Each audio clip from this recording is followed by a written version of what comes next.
Arestado naman ang isang tricycle driver na napag-alamang sumasideline sa pagbebenta ng shabu.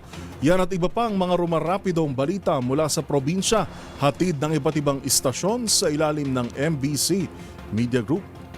Kalaboso ang isang tricycle driver nang mahulihan ng hinihinalang shabu sa bayan ng Pusurubio. Sa ulat ni Acting Chief of Police Major Jordan Tomas, nagkasa ang kanyang mga tauhan sa Drug Enforcement Unit ng bypass operation gamit ang marked money sa barangay Palakpanaka laban sa suspect na si alias Balwig, 38 anyos, residente ng nasabing lugar at na magkaabutan ng illegal na droga at marked money, agad itong inaresto. Nagkumpiska sa suspect ang 1 gramo ng suspected shabu na nagkakalaga ng 6,800 pesos na nakasilid sa 2 plastic sachet. Kasong paglabag sa Republic Act 9165 Comprehensive Dangerous Drug Act of 2002 ang kinakarap na kaso ng suspect na ngayon ay nasa kustodiya ng Pusurubio Police Station.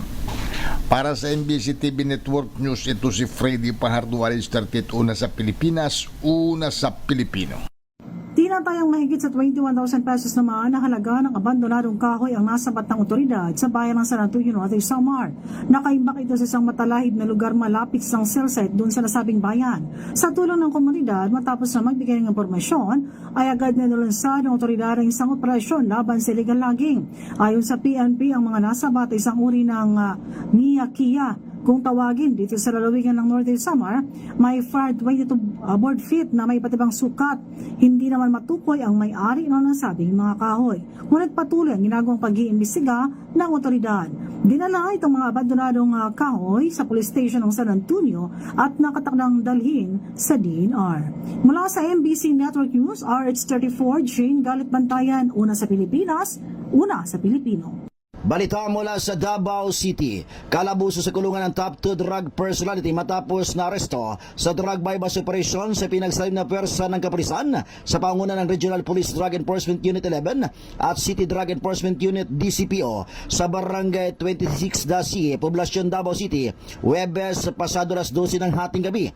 Naaresto mismo sa kanyang bahay ang lalaking suspect na si alias Sunshine, 44 anyos. Nakuha sa kanyang posisyong ang iba't ibang size ng pakiti sa hinihina ng shabu na may timbang na 51.06 grams na nakakalaga ng 347,208 at mga drug paraphernalia.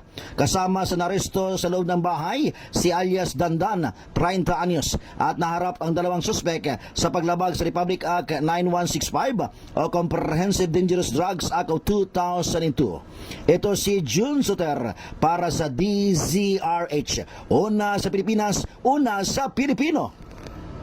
Matagumpay na ipinagdiwang ang kaarawan ni Francisco Baltasar kahapon ng umaga sa Oryong, Bataan, kung saan namayapa ito noong 1862 ang dakilang manunulat na kilala sa sagisag panunulat sa Francisco Balagtas. Nag-alay ng bulaklak sa hardin ni Balagtas ang NCCA Deputy Executive Director for Operation Ginoong Bernan Joseph Corpus at KWF Commissioner Arthur Casanova, kasama ang mga kagalang-galang na opisyal ng Bataan na pinangunahan ni na Governor Joet Garcia at Orion Mayor Antonio Raimundo.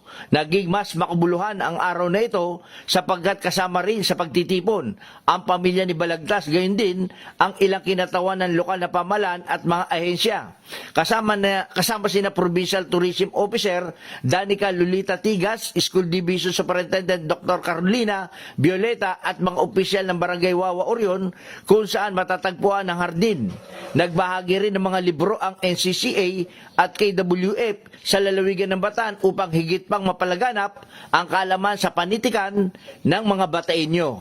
Ang programang ito ay bahagi ng 3 selebrasyon na ginana para sa Araw ni Balagtas sa iba't ibang bahagi ng Luzon. Para sa MBC TV Network News, RS37, Danny Kumilang, una sa Pilipinas, una sa Pilipino.